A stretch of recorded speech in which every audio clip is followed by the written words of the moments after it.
En esta oportunidad vamos a resolver la última parte de la sesión 2 de la prueba de Ciencias Naturales, preguntas de Biología, Química y Física que los estudiantes presentaron en el 2023 ante el ICFES. Va a comprender desde la pregunta 58 hasta la 70. Recuerden que nosotros tenemos 3 videos previos a este, en el cual desarrollamos la sesión 1 en 2 partes, preguntas desde la 81 hasta la 106, y estamos completando la segunda parte o la segunda sesión. Y para esto tenemos el video del día de hoy. Aquí les dejo las portadas para que ustedes se ubiquen. Es así que le damos paso a la resolución de las preguntas tipo ICFES de Biología, Química y Física que se presentaron en el año 2023 y va a comprender desde la pregunta 58 hasta la pregunta 70. Sean ustedes bienvenidos. Responda las preguntas 58 a 60 de acuerdo con la siguiente información. En un país andino se encuentra una región que en su mayoría es páramo, la cual provee de agua a los ecosistemas cercanos y a un río aledaño, siendo la única fuente de agua potable para la población local. Con el fin de reactivar algunos sectores económicos y producir más empleo, se propone realizar una extracción minera en zonas cercanas al páramo, como lo es el bosque alto andino, debido a que existen estudios que confirman la presencia de fuentes de hidrocarburos allí y, además, se ha manifestado que esta intervención no afectará la zona de reserva de agua del páramo. Sin embargo, algunas organizaciones de expertos indican que esta extracción pondría en riesgo el equilibrio natural y las reservas de agua de la zona, debido a que este proceso minero en particular liberará compuestos tóxicos como la pirita, uranio y arsénico, entre otros. Pregunta 58. Un grupo de personas tiene la hipótesis de que los residuos generados por el proyecto minero se diluirán en el agua y no se acumularán en las fuentes hídricas. De acuerdo con lo anterior, ¿cuál de los siguientes procedimientos permitiría comprobar dicha hipótesis? Entonces acá, con este contexto, vamos a resolver 3 preguntas, de la 58 a la 60. Entonces comenzamos con la 58. Recuerden que el modelo de análisis que nosotros tenemos son conceptos centrales primero. Conceptos centrales. País andino. Si es un país andino, es un país que comparte parte de la región geográfica que comprende los Andes. Si vemos el sistema montañoso de los Andes, eso comprende desde Chile, pasando por Ecuador, Perú, pasando a Colombia y finalmente llegando por medio de las 3 cordilleras que se bifurcan en Colombia a lo que es Venezuela. Entonces es un país que está atravesado por la cordillera de los Andes, de ahí el nombre andino. Estamos hablando de un ecosistema que es el de páramo, que comienza más o menos sobre los 3.400 metros sobre el nivel del mar hacia arriba, ¿cierto? Vamos a trabajar el tema de extracción minera, equilibrio, reservas de agua, y en la pregunta 58 particularmente nos hablan de hipótesis, ¿listo? Entonces esos son los conceptos que debemos manejar. El resto es contexto hipotético y acá está la situación problema. De acuerdo con lo anterior, ¿cuál de los siguientes procedimientos permitiría comprobar dicha hipótesis? ¿Cuál hipótesis? La que tenemos acá. Entonces recuerde que si es hipótesis, estamos hablando de metodología del trabajo en ciencias. Y una hipótesis está encaminada a, por medio del diseño experimental, a ser comprobada o a ser rechazada. ¿Listo? Entonces vamos a leer otra vez el enunciado. Dice acá: un grupo de personas tiene la hipótesis de que los residuos generados por el proyecto minero se diluirán en el agua y no se acumularán en las fuentes hídricas. ¿Listo? Entonces, que estos venenos, por ejemplo la pirita, el uranio y el arsénico, se diluyen y no se acumulan en las fuentes hídricas. Entonces, ¿usted cómo comprobaría esta hipótesis? Entonces leamos. Opción A: realizar una encuesta de la población aledaña en donde se indague si se ha notado un cambio de sabor en el agua. Esta opción a usted le puede parecer correcta en cierto grado, pero la verdad no es la opción correcta por lo siguiente. Una cualidad como el sabor es una cualidad, una propiedad organoléptica, es decir, depende de los sentidos, y pues como sabemos los sentidos son subjetivos. Una persona puede decir que sí y otra persona puede decir que no, pero esto no nos confirma de que los residuos se hayan diluido o que se encuentren acumulados. Entonces la opción A no es la correcta. B: determinar el punto de ebullición y concentración de los residuos tóxicos producidos en el proceso minero. Tanto el punto de ebullición como la concentración son propiedades químicas que se pueden estudiar, pero esto no nos responde la situación problema. Es decir, ¿cómo comprobamos si se diluyen o si no se diluyen? Por medio del punto de ebullición y la concentración. C: tomar muestras de agua en diferentes puntos del río a varias profundidades y determinar la concentración de los solutos. Ojo acá, hasta aquí la opción C es como la más coherente. Presten atención a lo siguiente: tomar muestras de agua en diferentes puntos del río.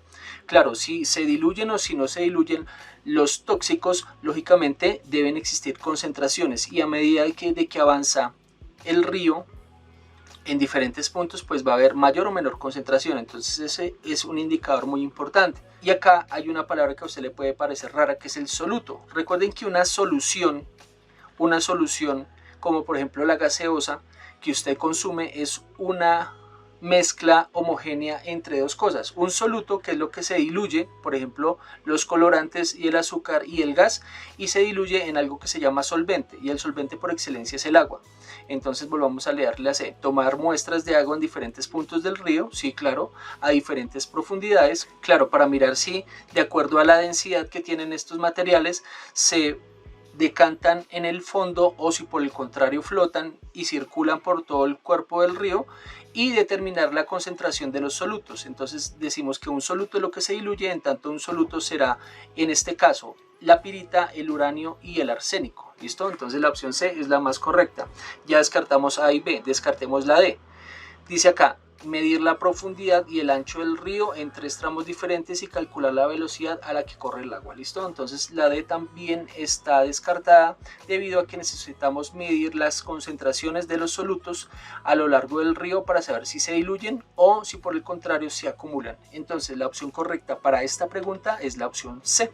Con el mismo contexto hipotético y con estos conceptos centrales, vamos a mirar la pregunta 59. Dice acá: un experto en agricultura afirma que esta extracción minera afectará gravemente los cultivos que tiene la población en el bosque alto andino. De acuerdo a lo expuesto anteriormente, ¿cuál de las siguientes sería la causa de los problemas en los cultivos? Entonces miremos a ver, vamos a evaluar las afectaciones que tienen los cultivos de acuerdo a la extracción minera. Entonces acá tenemos el concepto central, otra parte del contexto hipotético y la situación problema. Entonces, ¿cuál de las siguientes sería la causa de los problemas en los cultivos de acuerdo a la extracción que se pretende hacer debajo del límite del lindero del páramo? A: los trabajadores mineros se comerán los cultivos de la población. O acá que en ninguna parte dice que los mineros se van a comer los cultivos de la población. Entonces opción A descartada. Recuerden que estamos buscando la opción más coherente. B: los animales del páramo se trasladarán a las zonas de cultivo. Ojo acá, si usted se da cuenta, en el contexto hipotético dice la extracción minera se va a realizar en zonas cercanas al páramo, por lo tanto no se va a intervenir el páramo. No tiene sentido que los animales se desplacen del páramo, que es zona protegida por un lindero que existe, a las partes donde hay cultivos. Entonces opción B descartada. Miremos a ver, opción C: las máquinas empleadas para la extracción dañarán el suelo de los cultivos. Ojo aquí, la opción C le puede parecer coherente hasta el momento, pero en ninguna parte dice que la extracción minera se va a utilizar en las zonas cultivables, sino en otras partes, ¿sí? No tiene sentido de que, digamos, se realice la extracción minera, por ejemplo, en las fincas de los campesinos que cultivan los productos que consumimos en la ciudad. Entonces la opción C descartada. Miremos la opción D: los compuestos tóxicos. Claro, entonces ya habíamos hablado que esto genera pirita, uranio y arsénico, que van a ir a los cuerpos de los ríos. ¿Y los cuerpos de los ríos qué van a hacer? Van a servir para el riego. Y acá dice claramente: un experto en agricultura, es decir, una persona que cultiva, que sabe qué es cultivar, cómo se siembra, cómo se riega, cómo se cosechan, ¿cierto? Entonces dice que la extracción minera afectará ¿qué? Los cultivos. Si usted lee la opción D, dice: los compuestos tóxicos contaminarán las fuentes de riego de los cultivos. Claro, y esto va a generar una bioacumulación y una biomagnificación. Bioacumulación es que las plantas, los herbívoros y los carnívoros que nosotros consumimos en nuestra dieta atrapen parcialmente los compuestos que son tóxicos, y cuando llegan al final de la cadena alimenticia, ya lo habíamos visto en una pregunta anterior, y nosotros que los consumimos, finalmente lo que hacemos es intoxicarnos, porque la bioacumulación y la biomagnificación, a medida que va subiendo la cadena alimenticia, pues lógicamente se hace más intensa. En tanto, la opción D es la correcta. Los compuestos tóxicos como la pirita, el uranio y el arsénico contaminarán las fuentes de riego ¿de qué? De los cultivos. Por eso dice que acá un experto en agricultura. ¿Listo? Opción correcta, la opción D. Con los mismos conceptos centrales de verde y con el mismo contexto hipotético, vamos a revisar la pregunta número 60. Dice acá: adicionalmente, un ecólogo afirma que al intervenir la zona del bosque que se encuentra entre los 2100 y los 2500 metros sobre el nivel del mar, también se afectaría de forma negativa toda la dinámica ecosistémica del páramo, sin importar que la zona del páramo inicie a partir de los 3000 metros sobre el nivel del mar. ¿Por qué razón puede ocurrir lo que afirma el ecólogo? Bueno, aquí ya nos dan una claridad, y es que se dice que el páramo comienza a una altura de 3000 metros sobre el nivel del mar, aunque la área que se delimita como zona protegida más o menos aparece a los 3700 metros. Lo sé porque pues yo trabajo en un área donde está influenciada por el páramo del Sumapaz al sur de la capital de Colombia. En tanto, la franja que yo he visitado del páramo más o menos inicia sobre los 3700, es decir, hay una cerca que delimita lo que son áreas cultivables, es decir, la finca de los campesinos, y la área que sirve para reserva ecológica, que es una fuente del agua potable que consumen las grandes ciudades en nuestro país. Entonces vamos a analizar la pregunta: dinámica ecosistémica de los páramos. Es el concepto, este es el contexto hipotético, y acá iría la situación problema. ¿Listo? Entonces, ¿por qué dice el ecólogo que al intervenir una parte se interviene también la dinámica del ecosistema del páramo? Vamos a ver las opciones de respuesta. Opción A, porque las dos zonas están interrelacionadas y comparten flujo de materia y energía. Si bien nosotros utilizamos los metros sobre el nivel del mar para delimitar un área de la otra, por ejemplo el bosque alto andino de la región que es páramo, a partir de los 3000 metros, los ecosistemas se encuentran intercomunicados y realizan algo que se llama flujo de materia, es decir, si un animal se mueve de una parte hacia la otra, o por ejemplo si baja agua del páramo, entonces se entiende que hay un flujo de materia. Y hay un flujo de energía, como por ejemplo cuando las plantas realizan fotosíntesis y los herbívoros se alimentan de estas hierbas y los carnívoros vuelven y se alimentan, entonces hay un flujo de energía, de materia y de energía.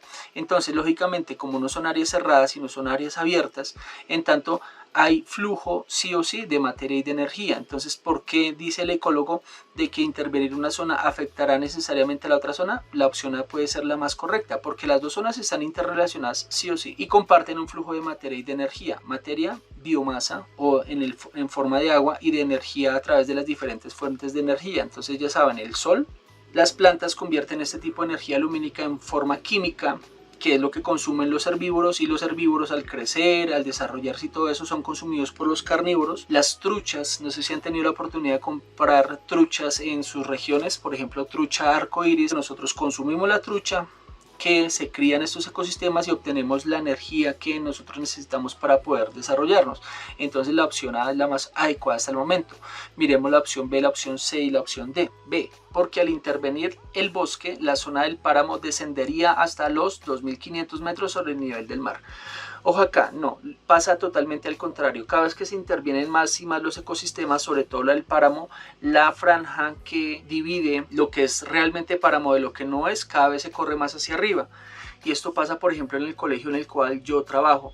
Antes, hace 60 años, y lo sé por testimonios de personas que todavía están vivas, que estudiaron en el colegio cuando apenas era una escuelita, decían que, por ejemplo, en el colegio en el que yo trabajo, antes habían frailejones, y frailejones de más de 2 metros de alto. Hoy en día, 60 años después, no hay un frailejón y toca caminar hasta el batallón de alta montaña, que queda más o menos como a 1 kilómetro, y dentro del batallón caminar otros 500 metros para encontrar frailejones. Y la cota de altura más o menos se ubica a los 3500 metros sobre el nivel del mar, siendo que el colegio se ubica a 3050. En tanto, esta opción es incorrecta porque es incoherente, porque nos dice lo contrario. ¿Sí? Si usted interviene en la zona del bosque, lógicamente el páramo cada vez se va a correr más hacia arriba, no más hacia abajo. ¿Listo? Opción C, descartémosla, porque al intervenir la zona del bosque es necesario intervenir la zona del páramo. No, en ninguna parte dice que cuando usted interviene en la zona del bosque es necesario también intervenir la zona del páramo. Se interviene por sí sola, porque se afecta el flujo de materia y de energía. ¿Listo? Opción C descartada. Miremos la última opción, porque al no delimitar las zonas es probable que se intervengan todos los ecosistemas. Ojo, porque las zonas sí se encuentran delimitadas, tanto conceptualmente, es decir, a partir de tantos metros, como físicamente, porque hay vallas y hay cercas que le impiden a las personas, por ejemplo, pasar. Entonces la opción correcta es la A, porque las dos zonas están sí o sí interrelacionadas. Nosotros las tenemos delimitadas conceptualmente a partir de tantos metros, y las tenemos delimitadas físicamente por medio de barreras como cercas, pero ellas se encuentran sí o sí interrelacionadas porque comparten flujo de materia y de energía. En tanto, si se interviene uno, lógicamente se va a ver afectada la otra. Opción correcta para esta pregunta, la opción A. Pregunta 61. Un estudiante introduce 3 cucharas de diferentes materiales con temperatura inicial de 10 grados centígrados, cada una dentro de un recipiente con agua a 50 grados centígrados, como se observa en la figura. Entonces cuchara 1, cuchara 2, cuchara 3 se introducen, tienen diferentes materiales y se introducen en un recipiente que se encuentra a 50 grados centígrados. ¿Listo? Dice acá, después de 2 minutos el estudiante observa que las cucharas tienen diferentes temperaturas y concluye que la cuchara 3 es mejor conductora térmica que las otras dos. ¿Listo? Porque la temperatura inicial de las cucharas debe ser la misma. Entonces acá, conceptos que debe manejar. Temperatura inicial, este es el contexto hipotético, y acá, porque la temperatura inicial de las cucharas debe ser la misma en el experimento. El concepto que les evalúan a ustedes es metodología del trabajo en ciencias, es decir, método científico, es decir, experimento, que usted sepa plantear muy bien un experimento. Miremos las opciones de respuesta. Dice acá, A, porque permite comparar el aumento de la temperatura del agua, ¿cierto? Entonces dice acá, en alguna parte dice que vamos a evaluar esto, el aumento de la temperatura del agua. No, porque existe un flujo de energía desde el agua hacia las cucharas. Entonces opción A, descartada. Opción B, porque el agua disminuye la temperatura de las 3 cucharas. Ojo acá, siempre la energía térmica va a fluir desde un cuerpo que tiene mayor energía térmica hacia un cuerpo que tiene menor energía térmica. Entonces la opción B también está descartada, porque dice acá, el agua disminuye la temperatura de las 3 cucharas. En ningún momento el agua disminuye la temperatura de las cucharas. Al contrario, existe un flujo de energía y la temperatura de las 3 cucharas aumenta. Opción B descartada. Miremos la opción C, porque las 3 cucharas se introducen en un solo recipiente. Es decir, acá se introducen en un solo recipiente, sí, pero pues esa no es la justificación. Ojo acá, en la metodología del trabajo en ciencias, es decir, en el método científico, usted debe diseñar experimentos para poder hacer análisis coherentes.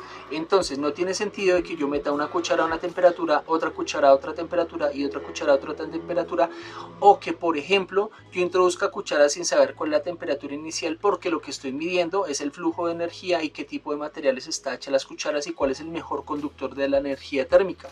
En tanto, para hacer una lectura de los resultados finales, yo tengo que saber cuál fue la temperatura inicial. Eso es diseño experimental. En tanto, debe ser la opción correcta la D. Leámosla y analicémosla. Dice acá, opción D, porque permite comparar el aumento de la temperatura de cada cuchara. Sí, claro, al conocer la temperatura inicial, yo puedo comparar las temperaturas finales y decir, claro, como estaban a la misma temperatura, dice acá el estudiante que la cuchara número 3 es la mejor conductora de la energía térmica. ¿Sí? Dice acá, concluye que la cuchara 3 es la mejor conductora térmica que las otras dos. Es decir, esta cuchara de acá debe estar posiblemente hecha de metal, porque el metal es un excelente conductor de la energía térmica. Por eso es que todas nuestras ollas, o la mayoría de las ollas que utilizamos para cocinar, son de metal, son de aluminio, o son de alguna otra aleación como hierro, por ejemplo, hierro fundido, o por ejemplo antes se cocinaba mucho en recipientes de cobre porque son excelentes conductores de la energía térmica, ¿sí?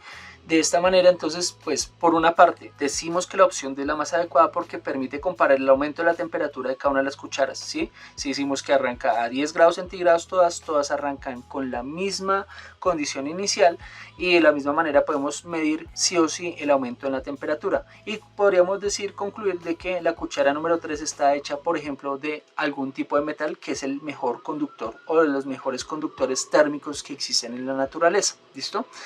Entonces acá, ¿qué es lo que les evalúa la pregunta? Primero, metodología del trabajo en ciencias, que usted sepa diseñar un experimento, y segundo, pues que también sepa o conozca sobre las propiedades de la materia. En este caso, las propiedades de los metales son brillantes, conducen la electricidad y conducen la energía térmica. Opción D, la correcta. Pregunta 62. El permafrost es una capa subterránea de suelo congelada que constituye un reservorio de más o menos el doble de carbono que se encuentra actualmente en la atmósfera. Debido al cambio climático, esta capa se ha ido descongelando a un ritmo muy acelerado, y con ello se está liberando enormes cantidades de carbono a la atmósfera en forma de dióxido de carbono y gas metano, con lo cual se modifica la estabilidad del ciclo de carbono en el planeta. Entonces acá dice, acá está en la primera imagen, ciclo de carbono. En la segunda imagen dice acá derretimiento del permafrost y con toda la información que nos dan los gráficos. Dice acá, de acuerdo con lo anterior, ¿qué consecuencias podría traer para el equilibrio del ambiente y de los organismos una mayor liberación de carbono a la atmósfera? Entonces vamos a analizar la pregunta. ¿Qué le están preguntando aquí? Conceptos como permafrost, acá lo definen en la pregunta, reservorio del carbono, cambio climático, es decir, que sepamos temas referentes al cambio climático, calentamiento global, efecto invernadero y demás, el carbono en la atmósfera, que en una pregunta anterior ya les había explicado que las cantidades de dióxido de carbono en la atmósfera se han incrementado desde la revolución industrial, es decir, por allá a partir de 1800, 1900 se ha disparado casi que exponencialmente la cantidad de dióxido de carbono en la atmósfera. Dice acá gas metano, otro gas invernadero de efecto invernadero, ciclo del carbono. Listo, acá nos explican el ciclo del carbono. Acá una gráfica sobre el derretimiento del permafrost. Ya vamos a mirar la información que está acá. Lo que está en amarillo es el contexto hipotético, es decir, la pregunta que le dice, ¿usted sabe estos conceptos? Listo, ahora aplíquelos en este contexto.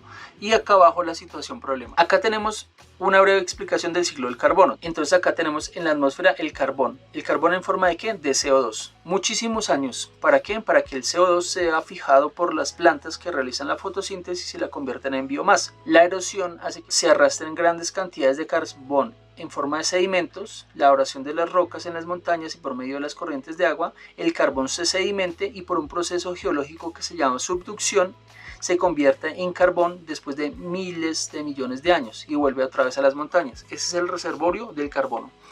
¿Qué pasa con el derretimiento del permafrost? Acá está representado el sol, entonces hay un efecto de calentamiento. Acá está el océano. El permafrost es un reservorio del doble del CO2 y el metano que se encuentra en la atmósfera, es decir, acá.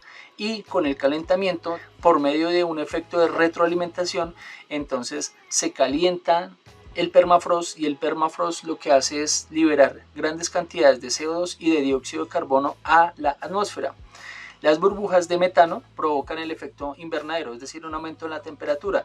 No sé si ustedes han tenido la oportunidad de visitar un invernadero. Cuando uno entra a un invernadero, que es una parte que está tapada con plástico, la temperatura interna del sistema es más alta que la temperatura ambiental afuera del invernadero. Entonces, cuando uno entra a un invernadero, uno siente calor, de una vez siente el sofoco porque no hay circulación del aire y los rayos se convierten en longitudes de onda larga y lo que hace eso es aumentar la temperatura del sistema. Entonces, cuando se libera CO2 y cuando se libera metano, lo que hay o lo que existe es un aumento de la temperatura y esto genera, lo que les decía yo, un efecto de retroalimentación en el cual el deshielo del permafrost libera más metano a la atmósfera, es decir, esto se retroalimenta hasta que sube mucho la temperatura y esto genera más efecto invernadero. ¿Listo? Acá hay un dato importante y es el siguiente: el permafrost funciona de manera similar a cómo funcionan los humedales. Bogotá es una de las regiones que tiene buena parte de humedales y que lo que hacen cuando se interviene un humedal, por ejemplo con los procesos de urbanización, cuando se interviene ese humedal se revuelca toda esa biomasa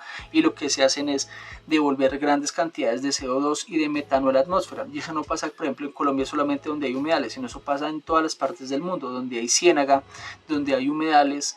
En otras partes del mundo lo que hace la gente es no permitir que las grandes urbanizaciones generen construcciones ahí, porque lo que hacemos es un efecto perjudicial para el medio ambiente.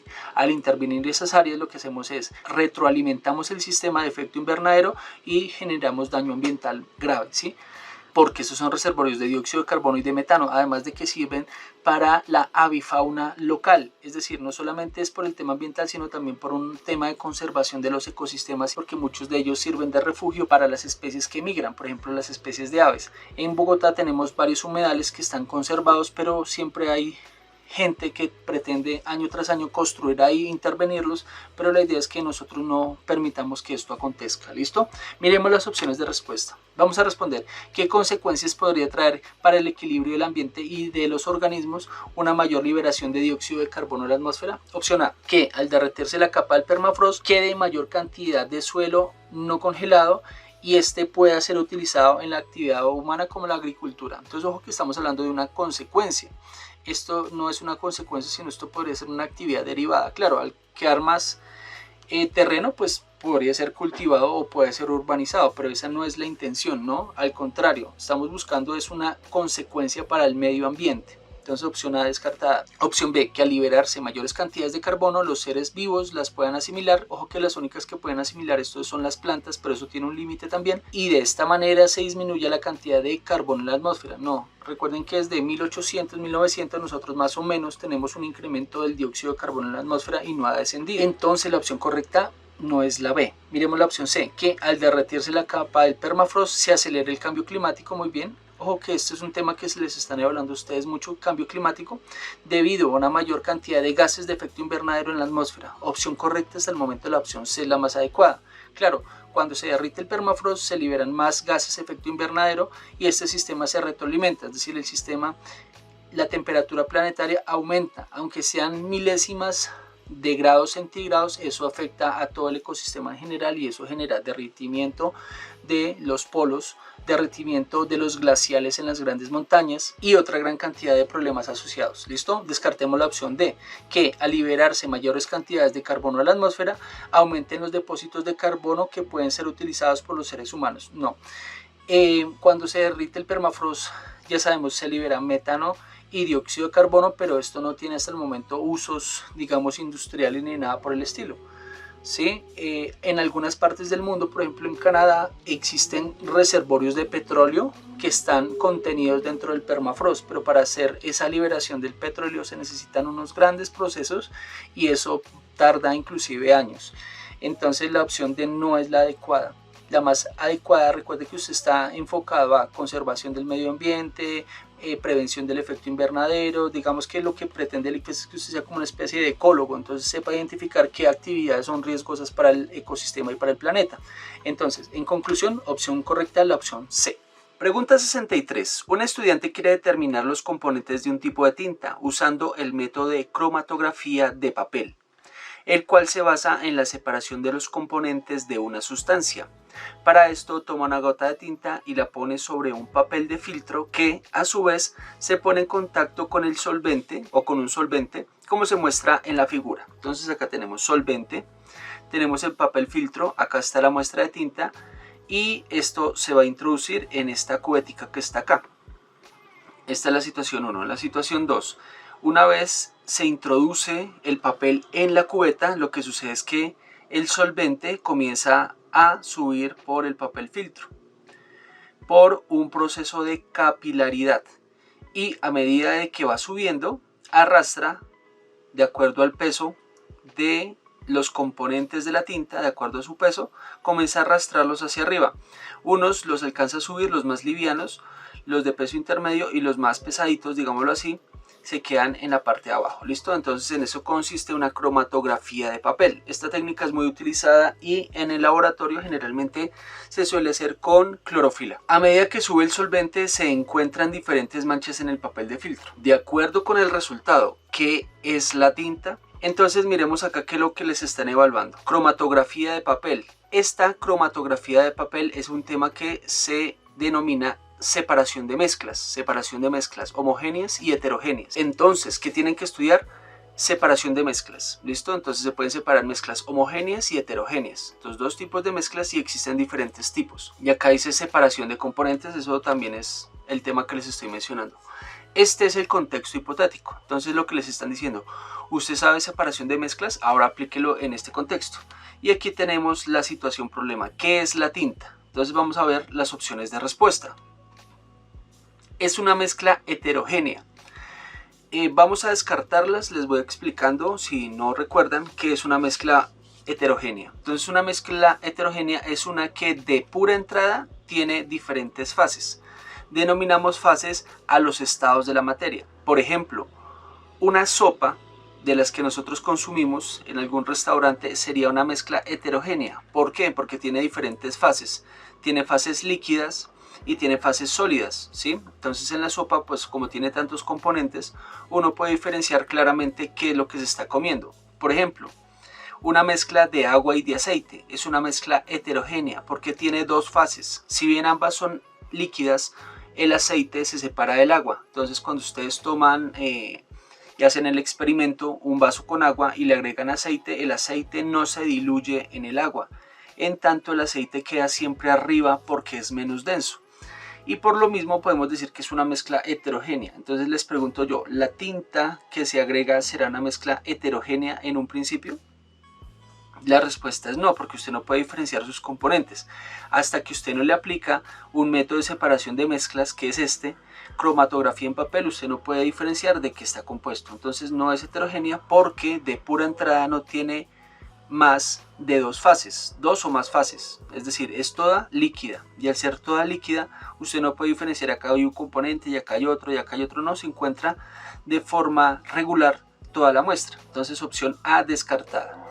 Una sustancia pura, tampoco es una sustancia pura por lo siguiente, una sustancia pura es aquella que no se puede separar, ¿sí? Sencillamente es eso, porque está constituida, asumámoslo así, por átomos de un elemento. Entonces lógicamente usted no puede separar, digamos, el oxígeno, ¿sí? Es una sustancia pura, o el nitrógeno, digámoslo así. El nitrógeno no se puede separar. El nitrógeno se encuentra en la atmósfera como N2 y el oxígeno, por ejemplo, se encuentra como O2. Usted no puede separar nunca una sustancia pura porque la sustancia está conformada por más átomos del mismo elemento químico. Entonces no es una sustancia pura, es un compuesto.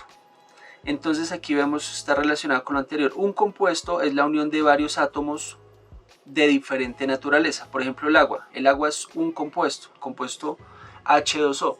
Tiene dos átomos de hidrógeno y uno de oxígeno. En tanto, un compuesto tampoco se puede separar. Si se separa un compuesto en sus átomos constituyentes, cambia la naturaleza de la materia. Es decir, cambian y pasan a ser otro tipo de sustancias. Entonces, por ejemplo, si usted hace una electrólisis del agua por medio de una pila y de sal, la electrólisis del agua lo que arroja es hidrógeno y oxígeno, pero entonces cambia usted la naturaleza de la muestra inicial. En tanto, esta tinta de acá no es ni una mezcla heterogénea ni una sustancia pura, porque una sustancia pura no se puede separar, y tampoco es un compuesto, porque un compuesto, cuando se le aplican métodos de laboratorio, deja de ser aquello que es inicialmente. Entonces, por ejemplo, les coloco yo el ejemplo del agua, que si se llegan a separar sus elementos constituyentes, pasa a ser por un lado hidrógeno y por el otro lado oxígeno. En tanto, nuestra opción correcta es la opción D, es una mezcla homogénea. Claro, es una mezcla homogénea. Usted en un principio no puede observar de qué está compuesto, ¿sí? Hasta que usted lo sumerge en el solvente sube y comienza a arrastrar los diferentes componentes. Acá están, separación de compuestos químicos. Entonces acá hay un compuesto, acá hay otro y acá hay otro compuesto, ¿cierto? Entonces, si dice acá que está separado varios compuestos, pues no puede ser un compuesto a su vez, ¿cierto? Un compuesto no puede estar constituido por otros compuestos. Entonces acá también descartamos la C. Es en sí una mezcla homogénea, tiene una sola fase líquida, y esta fase homogénea es posible de separar con mecanismos de separación de mezclas especializados, por ejemplo una cromatografía, como en este caso. ¿Listo? Entonces opción correcta es la opción D. Sugerencia: estudiar separación de mezclas y que es una mezcla homogénea y heterogénea. Una mezcla homogénea inclusive puede ser sólida, lo que uno no se imaginaría. En los tres estados de la materia, sólido, líquido y gaseoso, que son los tres estados básicos de la materia, porque existen otros dos, pueden existir mezclas homogéneas. ¿Listo? Entonces opción correcta la D. Pregunta 64. En 1899 Hans von Pigman observó la formación de un sólido blanco en un tubo de ensayo en un experimento que tenía alto riesgo de incendio y explosión. Sin embargo, ningún científico trabajó con el sólido durante años y se consideró que no tenía propiedades útiles. Fue hasta 1939, en un laboratorio con mejor seguridad, que Michael Perrin descubrió que este sólido blanco aislaba muy bien la electricidad y fue empleado como recubrimiento de cables durante la Segunda Guerra Mundial. Hoy en día este sólido blanco es conocido como polietileno y es empleado en casi todos los productos plásticos que se comercializan. De acuerdo con lo anterior, ¿por qué el polietileno no fue empleado en aplicaciones industriales desde su descubrimiento? Muy bien. Conceptos principales: polietileno, ¿cierto? Entonces esto es un polímero. Esto podría ser relacionado con química orgánica. Tenemos acá el contexto hipotético y acá la situación problema. Esta pregunta básicamente es de comprensión de lectura. Nos dicen que hay un descubrimiento en 1899, pero sus usos y su exploración industrial comenzó en 1939. Si nos damos cuenta, desde su descubrimiento en 1899 hasta la exploración de sus usos industriales en 1939, transcurrieron 40 años. ¿Listo? Entonces acá la situación problema. ¿Por qué el polietileno no fue empleado en aplicaciones industriales desde su descubrimiento? Miremos las opciones de respuesta y descartemos las que no son correctas. Dice acá A, porque para estudiar las propiedades del material se requerían condiciones más seguras que las que existían en aquella época. Entonces acá desde su descubrimiento, se descubrió en este año y se aplicó acá. La opción A es una de las más viables en este momento. ¿Y por qué? Porque acá en el texto dice, fue hasta 1939 en un laboratorio con ¿qué? Con mejor seguridad. Entonces relacionémosla con la opción A, porque para estudiar las propiedades del material se requerían condiciones más seguras y mejor seguridad acá en el contexto. Entonces opción A, la más adecuada hasta el momento. Miremos a ver B, C y D. Dice B, porque el material descubierto por Pigman no aislaba la electricidad, pero el descubrimiento de Perrin sí. Entonces ojo acá porque el descubrimiento se da en este año y lo que hace Perrin es explorar los usos industriales. Entonces opción B descartada. Opción C, porque los cambios producidos en la atmósfera después de la Segunda Guerra Mundial modificaron los enlaces químicos del polietileno. No, esta es una opción absurda, ¿cierto? Porque la Segunda Guerra Mundial, si bien sí modificó un poco la atmósfera porque se arrojaron metales radioactivos a la atmósfera e inclusive se encuentran trazas a lo largo de todo el mundo, esto no tiene ninguna injerencia sobre el polietileno. Entonces opción C descartada. Miremos la opción D, porque los materiales necesarios para producir el polietileno solo se empezaron a comercializar después de 1939. No hay nada en el contexto que nos digan que los materiales necesarios para producir polietilenos se comenzarían a comercializar después de esta época. Entonces opción correcta la opción A, porque para estudiar las propiedades del material, es decir, sus aplicaciones en la industria, lógicamente se requerían condiciones más seguras de las que existían en aquella época. ¿Y cuál es aquella época? El año del descubrimiento, en 1899. Opción correcta, la opción A. Pregunta 65. En la imagen a continuación se observa como un sistema conformado por un corcho acá, un palillo y dos tenedores se encuentran suspendidos en una cuerda. A esto se le llama equilibrio estático y ocurre porque el centro de gravedad del sistema se encuentra ubicado por debajo del punto de contacto entre el palillo y la cuerda, permitiendo que el sistema no caiga y se mantenga estable. A partir de esto, un estudiante plantea la siguiente hipótesis. Entonces va a explicar el gráfico. Acá hay un corcho, acá hay dos tenedores, acá se encuentra el centro de gravedad, aquí está la cuerda y el palillo, como ustedes se dan cuenta, se encuentra en la cuerda y el sistema no cae, ¿sí? Se encuentra en equilibrio. Entonces, la estudiante que observa esto o un estudiante que observa este fenómeno con este sistema en equilibrio plantea la siguiente hipótesis. La ubicación del centro de gravedad depende del tamaño de los tenedores, es decir, que este centro de gravedad depende de qué, tan largos sean estos tenedores. Muy bien. Después la estudiante realiza un experimento similar, pero usando tenedores más cortos, obteniendo como resultado que el sistema no fue estable. De acuerdo con lo anterior, la estudiante puede mantener su hipótesis o debe cambiarla. Entonces, ¿qué le está evaluando acá a usted? Hay un sistema, es decir, esto lo vamos a reconocer como sistema que tiene diferentes composiciones y nos permiten representar algo. Entonces a esto vamos a decir sistema. Hay algo que se llama equilibrio estático, que es algo en física, ¿sí? Entonces si usted quiere repasar equilibrio estático lo puede hacer. Centro de gravedad del sistema, el centro de gravedad, recuerden que no es lo mismo centro de gravedad que centro de masa, son dos cosas diferentes. Y vamos a trabajar método científico. ¿Por qué? Porque acá dice hipótesis y acá dice experimento. Entonces usted estos conceptos de física lo vamos a aplicar por medio de la metodología del trabajo en ciencias, es decir, vamos a evaluar una hipótesis en un experimento similar. Todo lo demás es de amarillo y se llama contexto hipotético. Entonces repito, el ICFES le dice a usted, usted sabe estos temas y sabe, por ejemplo, metodología del trabajo científico, aplíquelo en esto.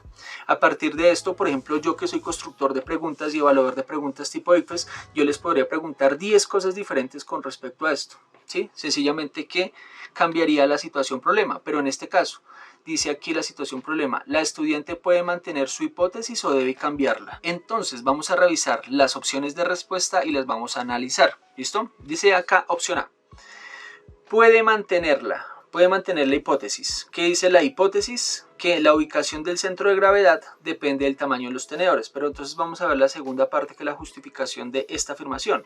Puede mantenerla porque el centro de gravedad depende directamente de la longitud de los tenedores. Entonces dice ella, cuando ella utiliza tenedores más corticos, el centro de gravedad no se conserva y el sistema se cae. es decir, pierde el equilibrio. ¿Listo?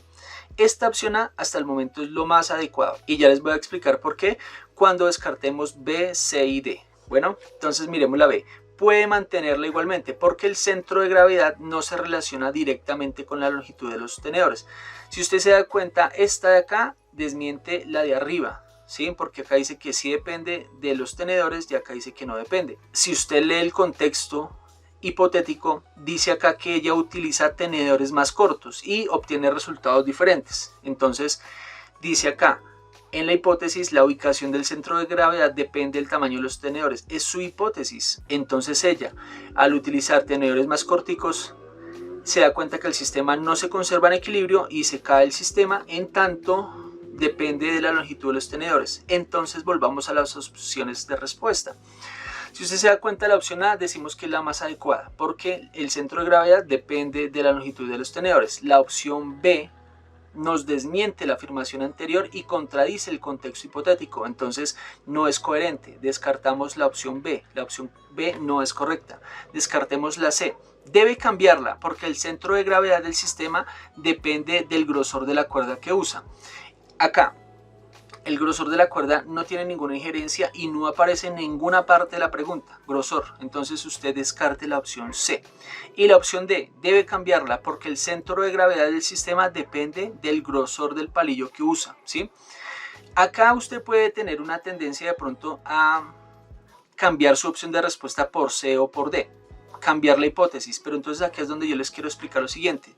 Cuando usted hace un experimento y plantea una experimentación, la hipótesis nunca se puede cambiar porque usted está enfocado a comprobar o a rechazar la hipótesis. Es decir, todo su diseño experimental usted lo mantiene, siempre mantiene la hipótesis y la conclusión de su experimento es si acepta o no acepta la hipótesis. Esa es la intención de toda la metodología del trabajo en ciencias. En tanto, hacer un experimento para cambiar una hipótesis no es coherente. Entonces, de una vez, si usted sabe que una hipótesis no se cambia nunca, pues sencillamente usted lo que hace es descartar C y D y se dedica a leer detenidamente opción A y opción B a ver cuál es la más coherente de acuerdo al contexto hipotético. En tanto, la opción correcta es la opción A. Puede mantener su hipótesis. Lógico que una hipótesis se mantiene porque nunca se cambia, porque el experimento está enfocado a comprobar la hipótesis o a rechazarla. Después de toda la experimentación, del análisis, en las conclusiones uno puede decir, mantenemos la hipótesis, aceptamos la hipótesis o rechazamos la hipótesis y uno la justifica. Entonces, vamos a mantener la hipótesis, claro, porque el centro de gravedad depende directamente de la longitud de los tenedores. Claro, a más largo los tenedores, el centro de gravedad es más fácil conservarlo, ¿listo? Esto también lo podemos ver si ustedes tienen la imagen mental del circo, cuando el señor camina sobre la cuerda floja. Entonces hagan cuenta que ese es el señor y utiliza un palo largo atravesado, muy largo precisamente para mantener su centro de gravedad, ya que al ser largo el palito que él utiliza, ¿cierto? Entonces lo que se hace es se mantiene el centro de gravedad. O cuando nosotros hacemos equilibrio, de pronto en alguna parte que es así delgadita y que intentamos caminar, ¿qué hacemos? Extendemos los brazos a lo largo, ¿no?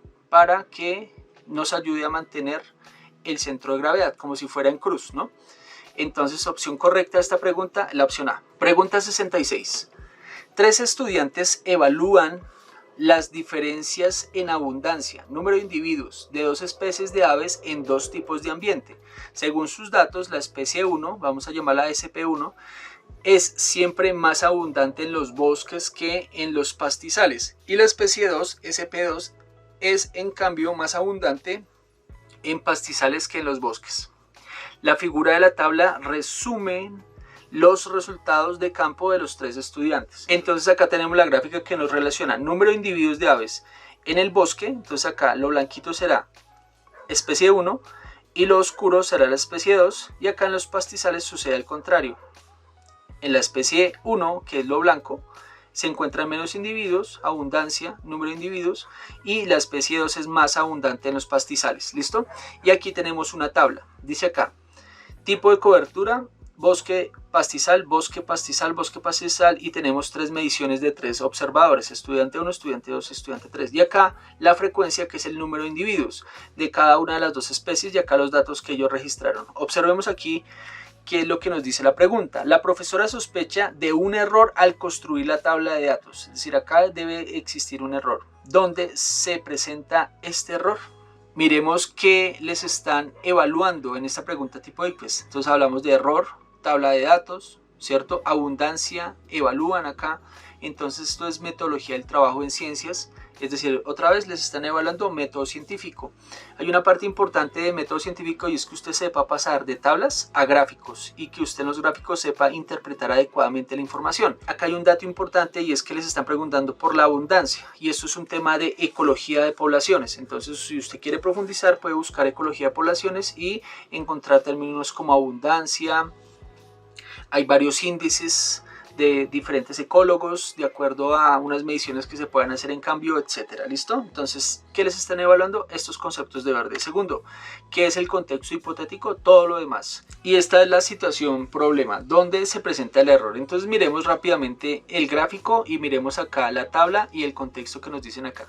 Dice aquí que la especie número 1 es más abundante en el bosque. Entonces miremos acá, estudiante, bosque. Que es más abundante la especie 1 con 10 ejemplares y la especie 2 con apenas 3. Muy bien, esto es coherente con lo que está acá. Miremos lo que registra para el pastizal, que es lo contrario. En el pastizal deben haber menos individuos de la especie 1, entonces efectivamente acá hay 3, y de la especie 2 deben haber más, es decir, hay 10. Entonces, es decir, los datos del estudiante 1 son correctos. Miremos los datos del estudiante número 2. En el bosque, ¿cuántos hay? Él cuenta 2, y de la especie 2 hay 13. Pilas porque esto es contradictorio a lo que nos dice acá la distribución en el texto de arriba y en la gráfica. Dice acá que de la especie 1 hay 2 y que acá hay 13 de la especie número 2. Cuando la gráfica y el enunciado dice totalmente lo contrario. Miren, entonces, ¿dónde deben haber más individuos de la especie 1? Pues en el bosque. Y el estudiante registra que en el bosque apenas hay 2 y de la especie 2 hay 13. Entonces esto es contradictorio, acá posiblemente hay algo raro.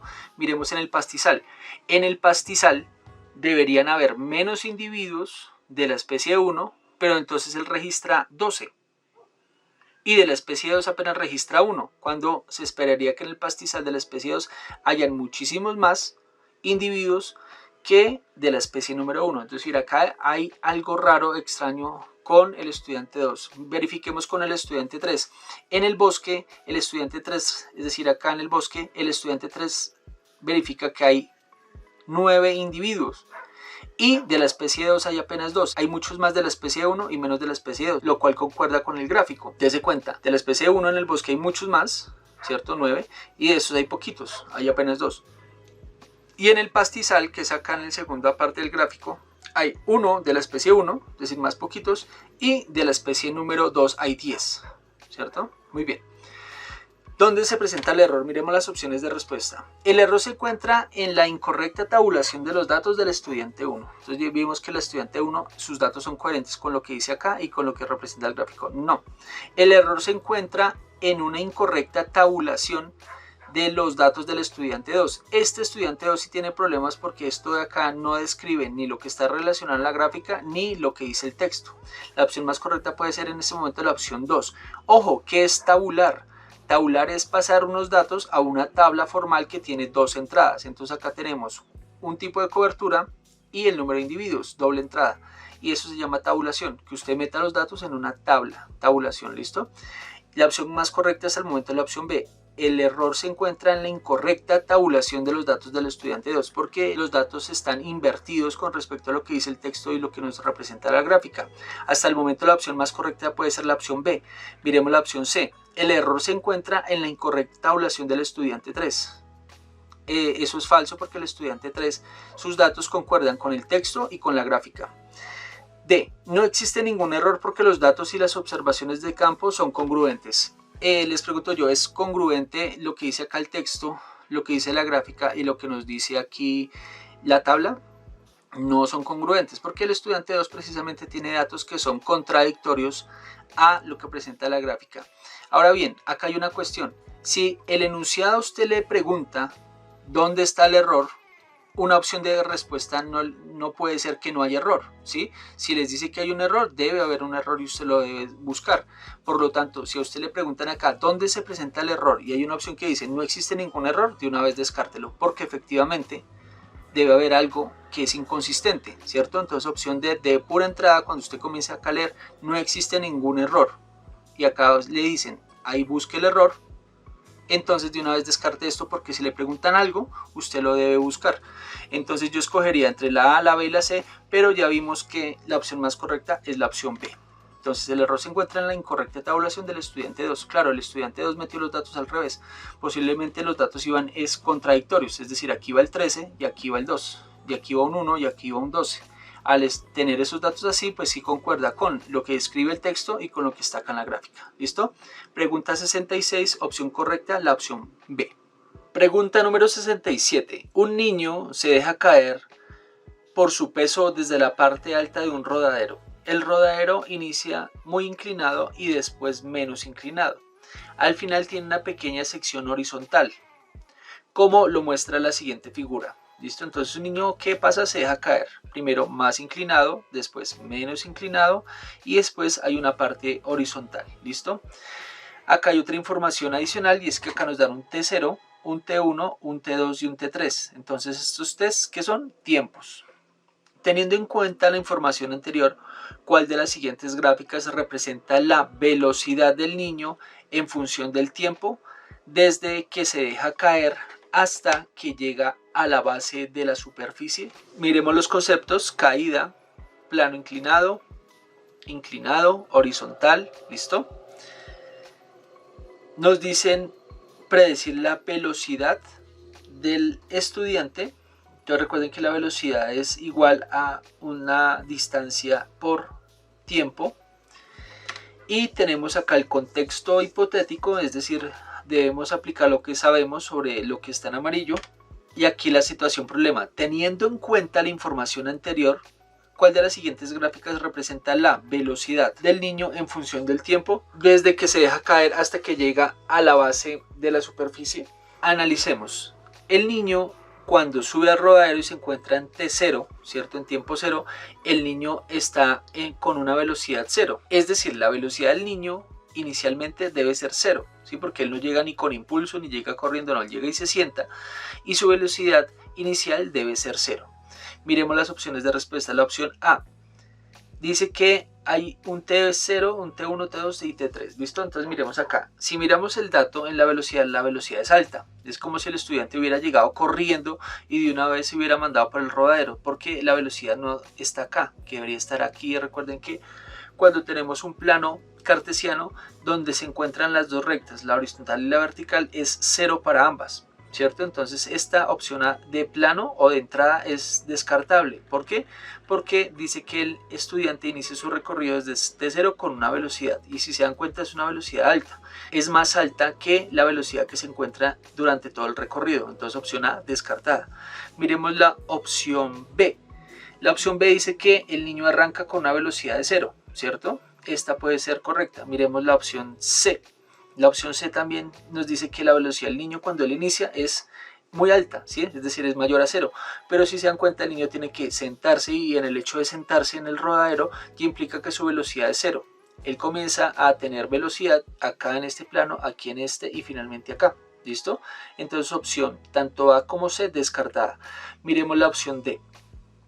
La velocidad inicial es cero también, y apliquémosle un poquito de sentido común. El niño se sienta, su velocidad es cero. Cuando hay más inclinación, lógicamente su velocidad debe ser alta, es decir, él pasa de una velocidad cero a una velocidad alta, de T0 a T1. Entre T1 y T2, como el niño viene acelerado, acá como el plano es menos inclinado, acá el niño va a tener una menor velocidad, es decir, iniciamos acá, sube, y acá la velocidad debe ser algo así porque la velocidad decae. Y finalmente aquí en esta partecita entre T2 y T3 la velocidad debe ser muchísimo menor, ¿sí? Es decir, él toma acá una gran velocidad, acá la velocidad disminuye porque el plano es menor, la inclinación es menor, y acá finalmente con el impulso le permite recorrer esta distancia para que finalmente el niño quede acá. Entonces, ¿qué hacemos? Miremos opción B y opción D. Dice que hay una velocidad cero, muy bien. La velocidad en el primer plano, como es muy inclinado, lógicamente que el niño se acelera, ¿cierto? Entonces su velocidad es alta. Después en el segundo tramo, entre T1 y T2, la velocidad debe ser menor, es decir, la velocidad decae un poquito. Y finalmente entre T2 y T3, como va con el impulso, con la velocidad que él lleva, pero como el plano es inclinado, pues va a desarrollar menos velocidad, ¿cierto? Esta opción B es la más adecuada para este plano. Miremos la opción D. Arrancamos de una posición en la cual la velocidad es 0, muy bien. Y dice que entre T0 y T1 hay una velocidad. ¿El niño desarrolla una velocidad? Sí, muy bien. Desarrolla una velocidad. Pero aquí es donde está el dato incongruente. Entre T1 y T2, es decir, entre este espacio y este espacio, dice que la velocidad es aún mayor. Es decir, aumenta mucho más la velocidad. Pero si nos damos cuenta, el plano inclinado es menor. ¿Sí? Esto parece como si fuera casi caída libre. Este dato sería coherente con esto si acá hubiera un plano inclinado y acá la inclinación se aumentaría, es decir, la inclinación fuese así como lo estoy describiendo con el mouse, ¿cierto? Hacia acá, para que el niño gane tal velocidad. Y finalmente en el último tramo del recorrido la velocidad se estabiliza, es decir, el niño seguiría con la misma velocidad entre T2 y T3, es decir, acá. Pero acá dijimos que el niño se frenaba, ¿cierto? Porque va solamente con el impulso. Es decir, esta gráfica, que es la velocidad ascendiendo y acá es manteniéndose, no es coherente con este gráfico. La gráfica que describe mejor el comportamiento de la velocidad versus el tiempo es precisamente la opción B, porque arrancamos desde una posición de 0 velocidad en la cual a mayor inclinación, mayor velocidad. Entonces el niño gana esta velocidad en este tramo. Después acá, como el plano es menos inclinado, pues lógicamente su velocidad no será ascendente sino será descendente, ¿cierto? Entonces se iría frenando y finalmente en este plano con el solo impulso de la velocidad el niño se va a detener. Finalmente llega con cierto impulso, el niño coloca los pies y podría generar otro recorrido. Es decir, la opción correcta es la opción B. Ojo aquí, usted se puede ver inclinado mucho por la opción C, porque si usted se da cuenta tiene casi el mismo recorrido que tiene el niño acá. Baja, acá hay menos inclinación y finalmente aquí tendría la opción en la cual el niño casi que frena, ¿cierto? Entonces acá la velocidad es 0, pero si usted se da cuenta, el descarte, o usted puede hacer el descarte, es precisamente porque el niño no llega con una velocidad al rodadero, porque esto describiría como si el niño llegara corriendo al rodadero, ¿cierto? Como si llegara a coger impulso y se sentara de una vez y se mandara por el rodadero hacia abajo, pero esto no tiene sentido porque el niño no llega corriendo, ¿cierto? Porque la velocidad a la que él inicia no es tan alta, ¿cierto? Sino la velocidad es 0, es decir, estamos analizando tanto opción B como opción D, es decir, esta, y la más coherente con el gráfico, con la situación problema y con el contexto hipotético es precisamente la opción B, ¿listo? Entonces no se deben confundir con eso. Pregunta 67, opción B. Pregunta 68. Cuando un átomo cede 3 electrones, recuerden que los átomos ceden electrones para hacer enlaces, para que otro átomo cumpla la ley del octeto. Recuerden que la ley del octeto dice que todo átomo va a tender a completar con 8 electrones uno de sus últimos orbitales, ¿cierto? Entonces acá tenemos un átomo que cede 3 electrones para que otro átomo cumpla el octeto, es decir, que en uno de sus últimos subniveles de energía tenga 8 electrones, ¿listo? Entonces su número de oxidación es más 3. La configuración electrónica del potasio es, entonces acá nos dan el elemento químico y acá la configuración electrónica. Recuerden que esto es, el número es el nivel, el P o la letra es el subnivel y acá este número pequeño es la cantidad de electrones que puede contener en ese subnivel. Entonces acá es como piso, habitación y número de electrones que caben en esa habitación. Así lo explico yo en clase. Dice acá, esto indica que el potasio en su último nivel de energía tiene únicamente un electrón. Por esta razón, cuando el potasio se enlaza con otro átomo, suele ceder electrones. De acuerdo con lo anterior, ¿cuál es el número de oxidación del potasio? Entonces, ¿qué le evalúan acá? Átomo, es decir, un concepto de química, cede 3 electrones. Estamos viendo que enlaces. Número de oxidación, estamos viendo estados de oxidación de más 3. Acá nos dan una configuración electrónica y acá nos dice nivel de energía, es decir, estamos haciendo alusión a los subniveles. Electrón, otra vez el tema de enlaces y ceder electrones, ¿listo? Entonces, ¿cuál es el estado de oxidación del potasio? Y nos dan aquí, ese sería el contexto hipotético, situación, problema, y acá estarían las opciones A, B, C y D, ¿listo?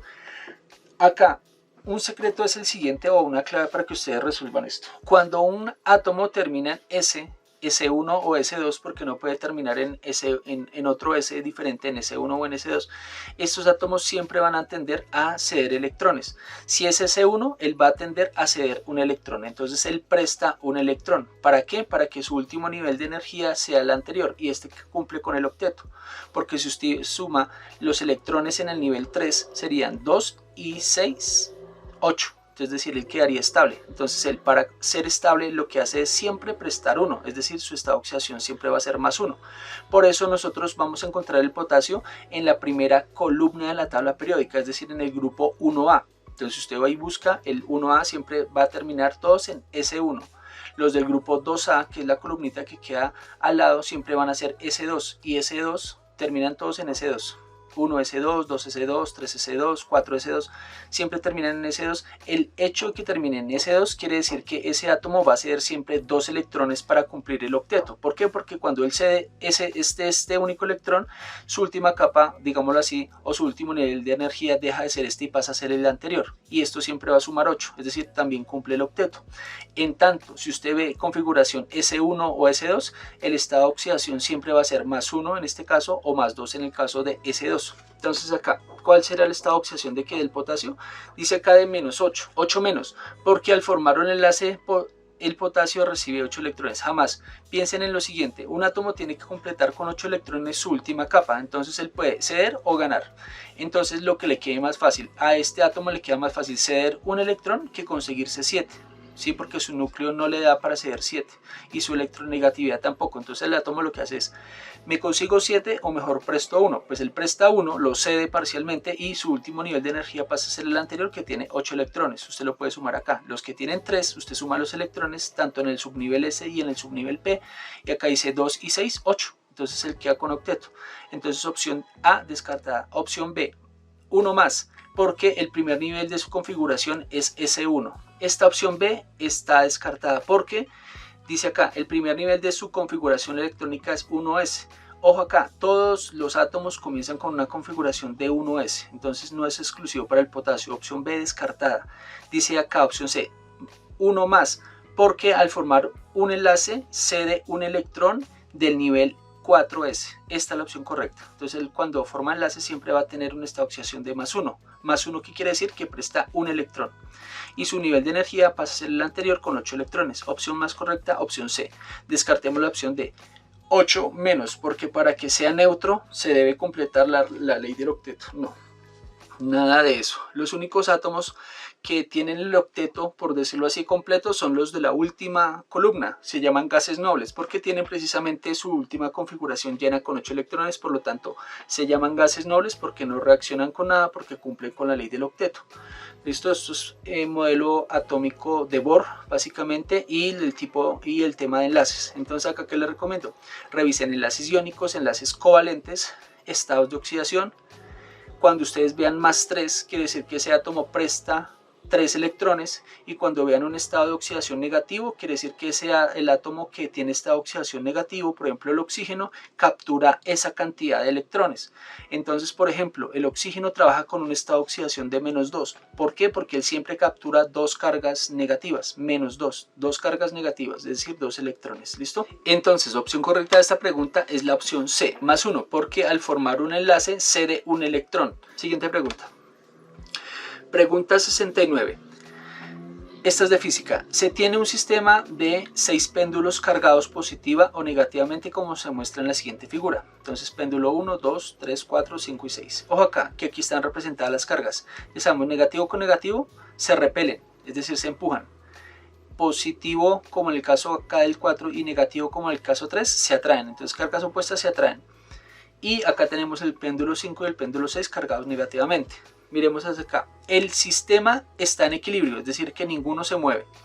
¿Cuál es la dirección de la fuerza resultante que experimenta el péndulo 5? Es decir, vamos a hablar de este, debido a su interacción con los péndulos 4 y 6. Entonces acá, ¿cuál será la fuerza de este péndulo si está interaccionando con el péndulo 4 y con el péndulo 6? Ojo acá, les decía yo, cargas negativas se empujan. Entonces este de acá puede estar empujándolo a este, ¿cierto? Porque hay carga negativa y negativa. Acá hay algo muy importante, y es que como estamos hablando de péndulos, usted podría decirme que acá hay una tensión, ¿cierto? Una tensión T y algo que se llama normal, o el peso que genera esto hacia abajo. Entonces hay una tensión hacia arriba y hay un peso hacia abajo, pero no le están preguntando eso, porque ese sería la clásica pregunta de péndulo, ¿no?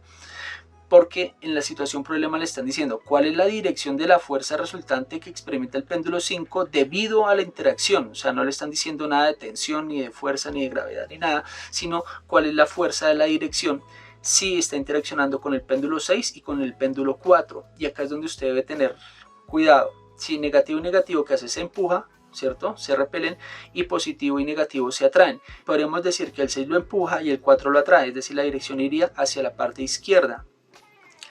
Pero usted puede decir, pero es que él no se encuentran inclinado como se pueden encontrar inclinados el 1, el 2, el 3 y el 4. No, acá puede existir una fuerza sin que exista desplazamiento, ¿sí? Entonces usted puede apreciar aquí la fuerza sin que el objeto se mueva. Eso es lo que le están indagando acá.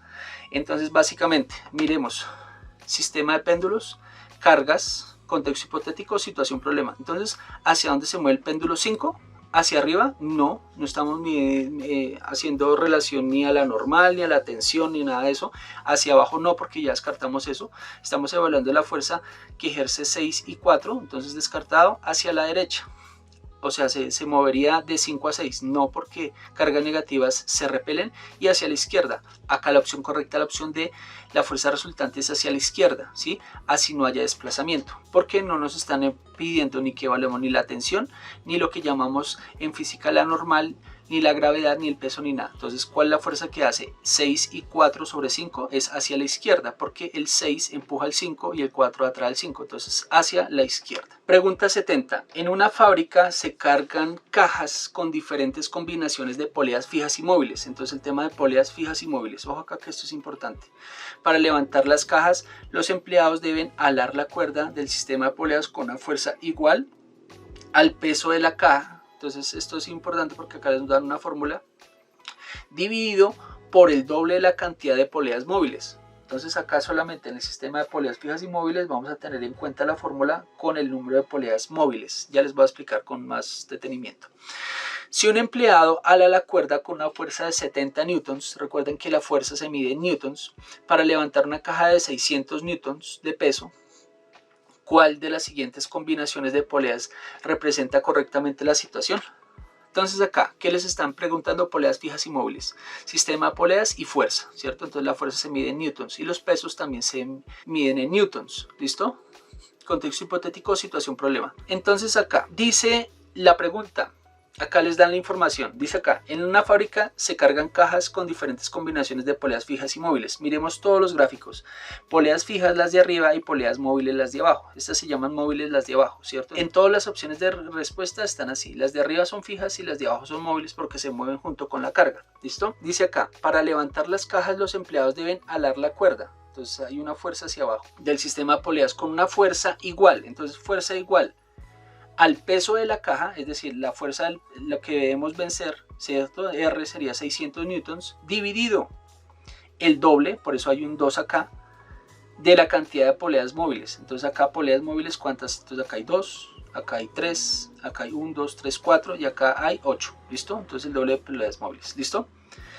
Dice acá la situación, problema, si un empleado ala la cuerda con 70 newtons, entonces el empleado que hace una fuerza hacia abajo de 70 newtons y tiene que vencer esta resistencia de peso que es de 600 para todos los casos. ¿Cuál de las siguientes combinaciones de polea representa correctamente la situación? Entonces, ¿de dónde deriva acá la respuesta? De que usted sepa leer muy bien esto. En una fábrica se cargan cajas con diferentes combinaciones de poleas fijas y móviles. Poleas fijas y móviles. ¿Cuáles nos interesa? Las móviles. Para levantar cajas, los empleados deben alar la cuerda del sistema de poleas con una fuerza igual. Entonces, fuerza igual al peso de la caja, es decir, la fuerza que debemos vencer, 600. Entonces, usted comienza a reemplazar acá, 600 newtons. Entonces, lo voy a hacer con el puntero. Lo que yo voy a vencer va a ser 600 newtons dividido por el doble, entonces acá usted coloque 2, de las poleas móviles. Entonces las poleas móviles decimos que es N. Ya saben que este en N son poleas móviles y este N de acá son newtons. Entonces dice que los empleados pueden desarrollar una fuerza de 75 newtons. Dice acá la situación, problema, ¿cuál de las siguientes combinaciones de polea representa correctamente la situación? Entonces acá, ¿usted qué tiene que hacer? Pues reemplazar. Este 75 que está acá, usted lo pasa aquí, a donde usted lo necesita. Y aquí, este N lo pasa acá. Y nos va a dar el número de poleas móviles. Y una vez sepamos el sistema de poleas móviles, vamos a ver cuál es la opción correcta. Pues entonces usted reemplaza. Entonces acá, 600 newtons dividido 2 por 75. 2 por 75 newtons, 2 por 75 será igual a 150, entonces sería 600 newtons dividido 150. ¿De dónde sale el 150? De multiplicar 2 por 75. 2 por 75, 150 newtons. Newtons y newtons se cancela y nos queda un valor, nomás un valor numérico, que será el valor n, y ya sabemos que n es igual a las poleas móviles. Entonces, 600 dividido 150 nos dan 4 poleas móviles. Me disculpan la letra, pero estoy haciéndolo con el mouse y yo con el mouse no soy muy hábil. ¿Listo? Entonces, ¿cuál es nuestra respuesta correcta? Aquel sistema que tenga 4 poleas móviles. ¿De dónde viene el resultado que usted tenga, el éxito en esta pregunta? El éxito viene en que usted sepa leer muy bien esto y lo sepa plantear como una fórmula física. ¿Listo? Entonces, en realidad, acá sería el sistema de 4 poleas móviles. Entonces, miremos las opciones de respuesta. Opción A, 2 poleas móviles. No es la respuesta correcta. Opción B, está acá toda tachada. Opción B, 4 poleas móviles. Sí, este tiene 4 poleas móviles. Esta sería nuestra opción correcta. ¿De dónde viene el éxito en esta pregunta para usted? Viene precisamente que usted sepa leer muy bien el enunciado y pueda deducir cuál es la fórmula.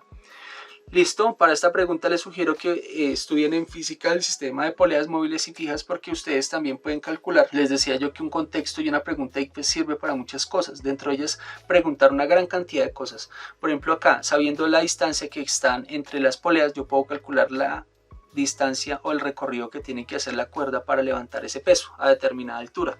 Entonces son muchas las cosas que les pueden preguntar. Bueno, con esta pregunta hemos terminado nuestro recorrido de la pregunta 5870 y con esto he cumplido en socializar la sesión 1 y la sesión 2 que los estudiantes presentaron el año pasado en la prueba ICFES. Ya saben que les hacía yo la claridad de que esta prueba se filtró en internet y pues lo tienen muchas personas en muchos colegios, entonces yo decidí hacer algo como más responsable, en el sentido tal de que podemos sacarle un provecho porque sabemos qué tema nos van a preguntar y podemos hacer una retroalimentación con preguntas reales y actualizadas de lo que están preguntando en el ICFES. Les agradezco mucho su participación en este video y en este curso de 4 videitos que hemos hecho, y hasta una nueva oportunidad.